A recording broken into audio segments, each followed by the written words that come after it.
인생은 안개 속을 걷는 것 같을 때가 많습니다. 우리는 그 속에서 종종 선택의 기로에 서게 됩니다.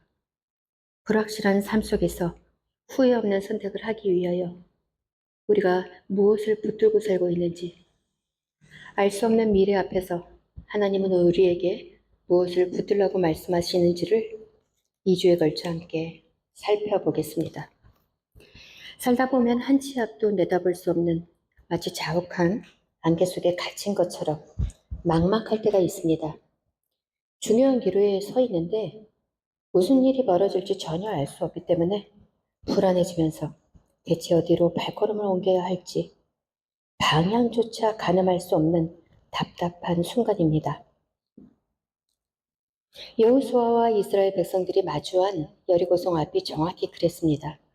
그들 앞에는 철옹성 같은 여리고의 성벽이 버티고 서 있었습니다.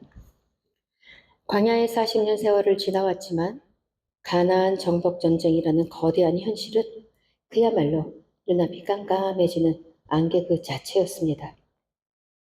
그런데 똑같은 자욱한 불확실성의 안개 속에 완전히 반대되는 위치에서 생사의 갈림길에 선 두 사람이 등장합니다. 한 사람은 하나님이 베푸신 이적을 넘치도록 경험한 이스라엘 공동체의 정예군인 아간이었고요. 또 한 사람은 진멸당해야 할 이방인 기생 라합입니다. 하나님을 잘 안다고 자부하며 정복 전쟁의 일선에 섰던 아간과 하나님을 직접 경험하진 못했지만 소문으로 듣고 있었던 이방 여인 라합이 똑같은 안개 속에서 전혀 다른 선택을 합니다. 그들의 선택은 그들의 인생뿐만 아니라 그들이 속한 공동체의 운명까지 완전히 바꿔놓았습니다. 오늘 이 시간 이 두 사람의 선택을 통해 하나님이 우리에게 주신 음성을 듣기 원합니다. 첫 번째로 우리가 주목해야 할 사람은 아간입니다. 여리고성은 인간의 힘으로 무너뜨린 성이 아니었습니다. 하나님의 전적인 은혜와 능력으로 무너진 성입니다. 그때 하나님은 엄중히 명령하셨지요. 이 성의 모든 물건은 여호와께 온전히 바친 것이니 너희는 바칠 물건을 취하여 이스라엘 진영으로 아픔과 화를 당하게 하지 말라고 하셨습니다.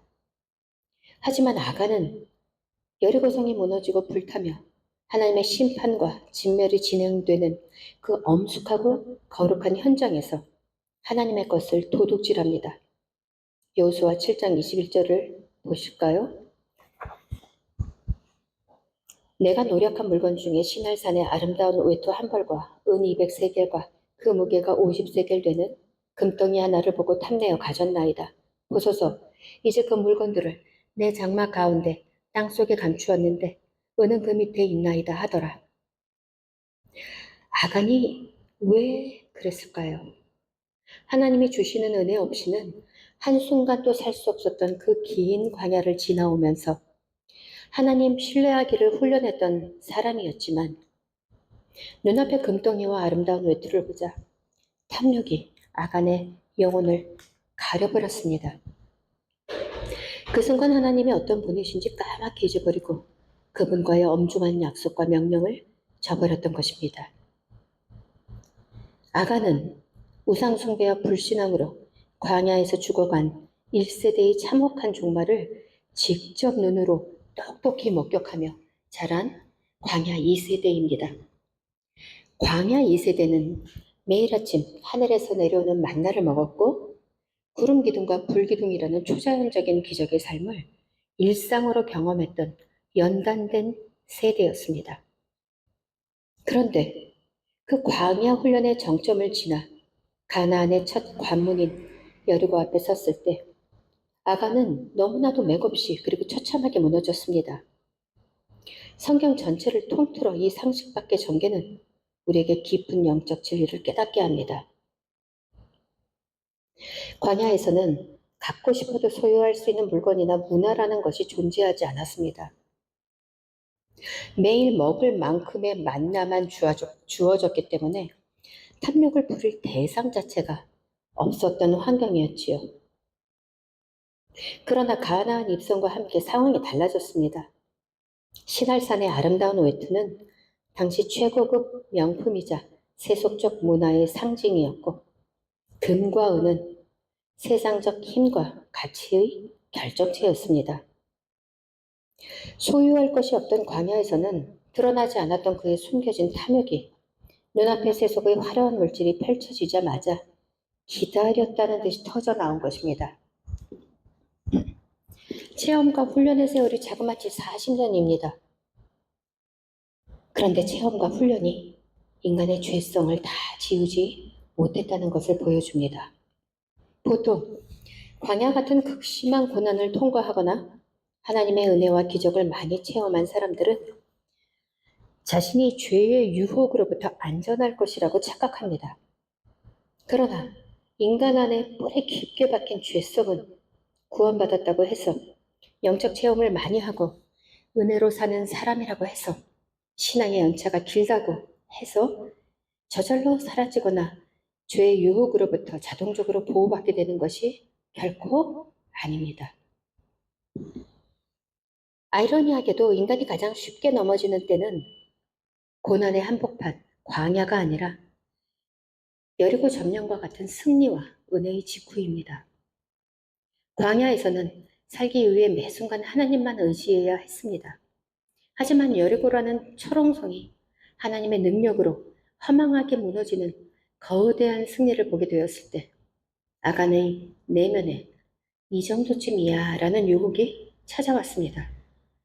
전리품의 마음을 빼앗긴 순간 죄를 분별하던 영적 긴장이 풀어졌고 결국 죄를 짓게 된 것입니다.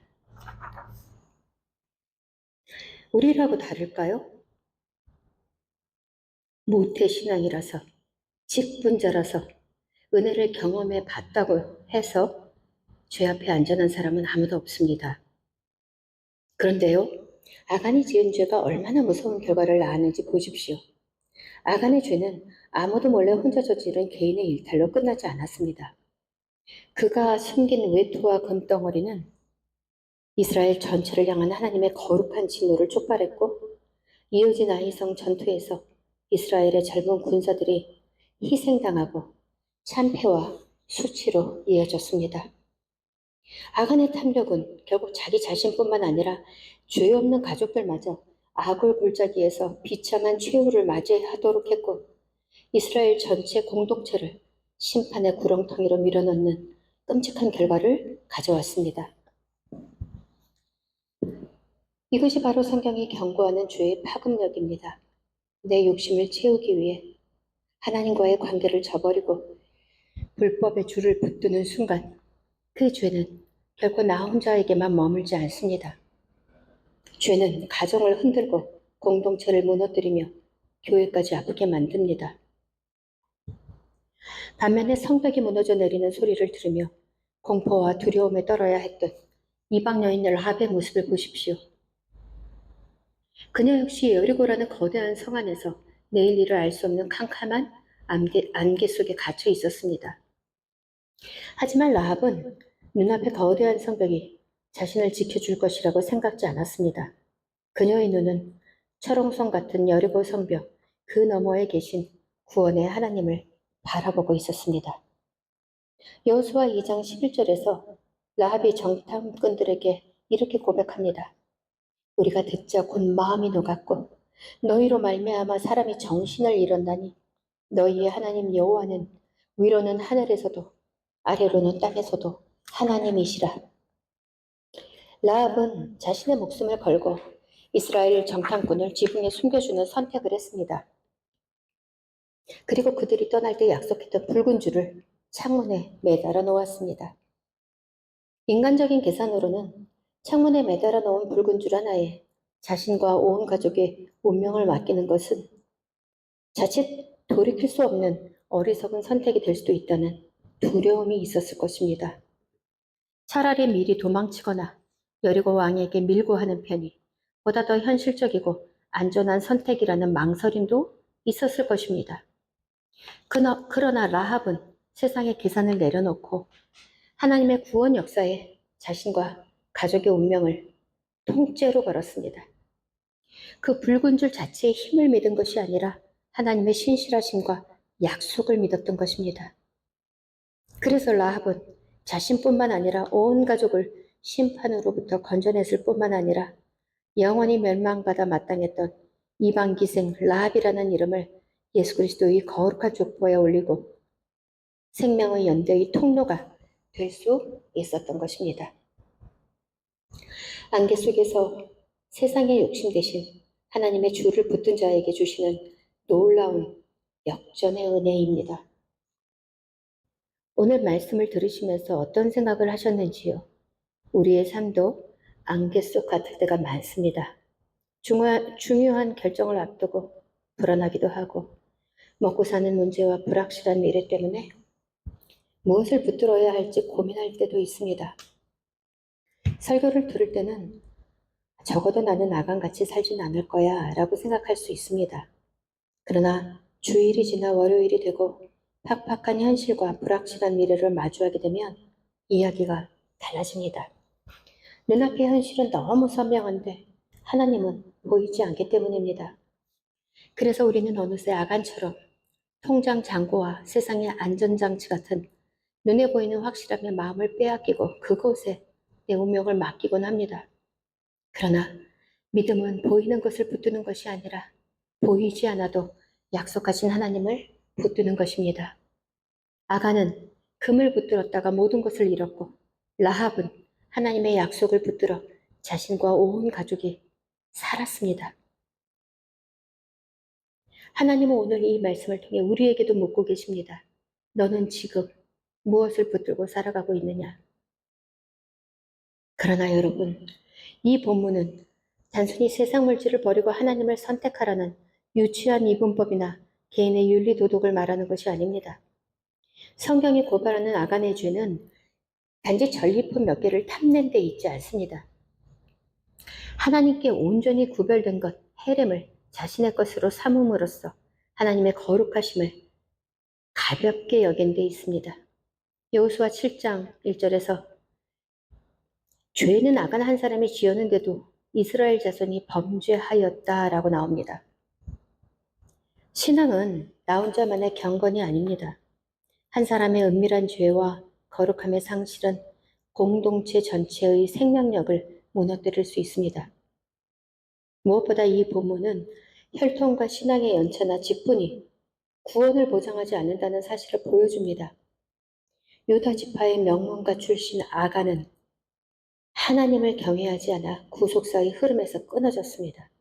반면 가나안의 기생 라합은 하나님을 경외함으로 이스라엘 공동체에 들어올 수 있었고 예수 그리스도의 족보에 이름을 올리고 생명의 연대에 참여하게 된 것입니다.